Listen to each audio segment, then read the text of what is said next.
കുട്ടിച്ചാത്തൻ വിഷ്ണുമായ സേവ നടത്തുന്ന ഒരു ക്ഷേത്രവും അവിടുത്തെ വിഘ്നേശ്വരൻ എന്ന പോത്തിൻ്റെ കഥയും. അമ്പലത്തിൽ പോത്തിനെന്താ കാര്യമെന്ന് ചോദിച്ചാൽ കാണണം വീഡിയോ മുഴുവനായി. അമ്പലത്തിൽ പോത്തിനെയൊക്കെ വളർത്തുന്നത് നമ്മൾ അപൂർവമായിട്ട് കാണുന്ന ഒരു സംഭവം. അതിൻ്റെ ഒരു സങ്കല്പം എങ്ങനെയാണ്? അത് സ്വാമിയുടെ വാഹനമാണ്.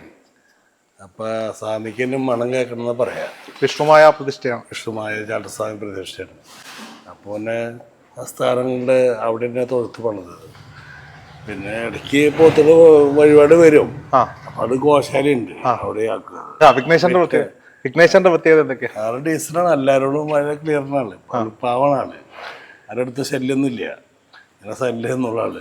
വിഘ്നേശ്വരന് മാത്രമായ ഒരു തൊഴുത്തും ഒരു പ്രത്യേക പരിഗണനയുമാണ്. ആൾക്ക് പ്രത്യേക പരിഗണന ഉണ്ട്. അപ്പം ഇത് എത്ര നാളായി നമുക്ക് ഇവിടെ വന്നിട്ട്? ഒരു 5 വർഷമായിട്ട് ഇപ്പം. പിന്നെ വരുന്നത് ഇവിടെ ഹോസ്റ്റലിൻ്റെ അവിടേക്ക് ആക്കും. എല്ലാം കൂടി ഇവിടെ പറ്റില്ല.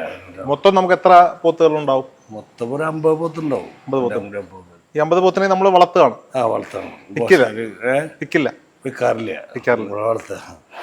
അപ്പം ഈ ഇവിടേക്ക് ക്ഷേത്രത്തിന്റെ ഒരു പ്രത്യേകത പറഞ്ഞാൽ എന്തൊക്കെയായിരിക്കും? ഇവിടെ ചാത്തസ്വാമിന് മുഖ്യ പ്രതിഷ്ഠ. അപ്പോൾ ചാത്തസ്വാമി എന്ന് പറഞ്ഞാൽ വിളിച്ചാൽ വിളി പുറത്തുള്ള പെട്ടെന്ന് തന്നെ അതിൻ്റെ റിസൾട്ട് കാര്യങ്ങളൊക്കെ ഉണ്ടാവും. ഇവിടെ ശത്രുദോഷങ്ങളാ, കുടുംബത്തിലെ ദോഷങ്ങളാ, കുട്ടികളിലേമ, ബിസിനസ് പരമായിട്ട് ദോഷങ്ങൾ എല്ലാവരും പരിഹാരം ഉണ്ട്. ഇവിടെ അച്ഛനായിരുന്നു പോകുമ്പോൾ മഠാധിപതി, ഞാനാണ് ഇപ്പോൾ. അപ്പോൾ ഈ വിഘ്നേശ്വരനെ എന്നും നടക്കൽ കൊണ്ടുവരുമോ? എന്നും കൊണ്ടുവരും. നടക്കുമ്പോൾ ഒഴിച്ച് കൊണ്ടുപോകും. അപ്പോൾ നമ്മൾ ഈ ഗണപതി ക്ഷേത്രത്തിലൊക്കെ പോകുമ്പോൾ, ശിവക്ഷേത്രത്തിലൊക്കെ പോകുമ്പോൾ നന്ദികേശനെ തൊഴുതിട്ടാണ് പോകണം. അതേ ഒരു സങ്കല്പത്തിലാണ് കയറി വരുന്ന വഴി. ഇവിടെ പോത്തിനെ തൊഴുതിട്ട് വരാം. സ്വാമിയുടെ വാഹനമുള്ള കാരണം അതിൻ്റെ മണം കിട്ടണമെന്ന് പറയാം സ്വാമിക്ക്. ഇയാള് തീരെ ചെറുപ്പത്തിൽ വന്നതാണോ? ചെറുപ്പത്തിൽ വന്നാ.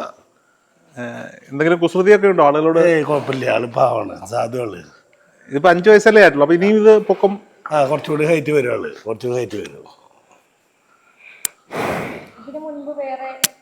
വേറെ പുത്തകളുണ്ടാണ്, അതൊക്കെ ഹോസ്റ്റലിൽ മാറ്റി വരുന്നത്. വിഘ്നേശ്വരനെ മാത്രം ഇങ്ങനെ സംരക്ഷിക്കാൻ ഇങ്ങനെ തൊഴുത്ത് പോകണം. അതിന് അങ്ങനെ ഒരു സംരക്ഷിക്കാൻ തോന്നിയതിന്റെ കാരണം അത് സ്വാമിയുടെ വാഹനമുള്ള അത് കാരണം അവിടെ സംരക്ഷിച്ച് പോരുന്നത്. ആളോട് നല്ല സ്വഭാവമാണ്. ആള് സാധുവാണ്. ആള് പിന്നെ ആരോടും കുഴപ്പമില്ല, നല്ല ആള്. ഇത്രയും പൊക്കോ ഹൈറ്റ് ഉള്ള വേറെ പോത്ത് നമ്മുടെ ഗോശാലയിലുണ്ടോ? ഇത്രയും സൈസുള്ള വേറെ ഇല്ല. ഇത്ര സൈസുകളില്ല. വിഷ്ണുമായ കുട്ടിച്ചാത്തൻ സ്വാമിയെ ആരാധിക്കുമ്പോൾ നമ്മൾ പല നിഷ്ഠകൾ പാലിക്കണം എന്ന് പറയാം. എന്തൊക്കെയാണത്? അത് നമുക്ക് സേവയായിട്ട് വിഗ്രഹത്തിൽ കൊണ്ടുപോകും. അപ്പം അതിൻ്റെ പൂജാവിധികൾ ചെയ്യണം. അല്ലെങ്കിൽ പിന്നെ നമ്മൾ താൽക്കാലികമായിട്ടുള്ള പ്രശ്നങ്ങൾ തീരണം. അതിനൊക്കെ ആകുമ്പോൾ വേറെ രക്ഷകൾ തരുള്ളൂ. ഈ സമയത്ത് ഒരുപാട് ഈ സോഷ്യൽ മീഡിയയിൽ ഒരുപാട് വിഷ്ണുമായ കുട്ടിച്ചാത്തൻ സേവകളെ കേന്ദ്രങ്ങളെ പറ്റി നമ്മൾ കാണാറുണ്ട്. അപ്പോൾ ഇപ്പോൾ അത് ഒരു വലിയ രീതിയിൽ വിഷ്ണുമായ ആരാധിക്കുന്നവരുടെ എണ്ണം കൂടി വരുന്നുണ്ട്. എന്തുകൊണ്ടാണ്? പാരമ്പര്യമുള്ള കുറച്ച് ക്ഷേത്രങ്ങളുണ്ട്, അവിടെയാണ് മുഖ്യമായിട്ട് ചൈതന്യം ഉണ്ടാവുക. പാരമ്പര്യ കുറച്ച് ക്ഷേത്രങ്ങളുണ്ട്, ബാക്കി പിന്നെ കുറച്ച് പുതിയ വരുന്ന ക്ഷേത്രങ്ങളുള്ള. അപ്പം ഈ സേവ ചെയ്യുന്നവരല്ലാതെ ഇവിടെ തൊഴാനായി വരുന്നവരും എന്തെങ്കിലും നിഷ്ഠകൾ പാലിക്കേണ്ടതായിട്ടുണ്ടോ? തൊഴാൻ ഒരു കുറച്ച് ദിവസം വ്രതം കാര്യങ്ങൾ ചെയ്യേണ്ടി വരും. ഓരോ കാര്യങ്ങളനുസരിച്ച് ഓരോ പ്രശ്നങ്ങളനുസരിച്ച് അവർക്ക് പരിഹാരം നിർദ്ദേശിക്കുക. രാവിലെ 11 മണിക്ക് പൂജ, ഉച്ചയ്ക്ക് 12:00 ദർശനം.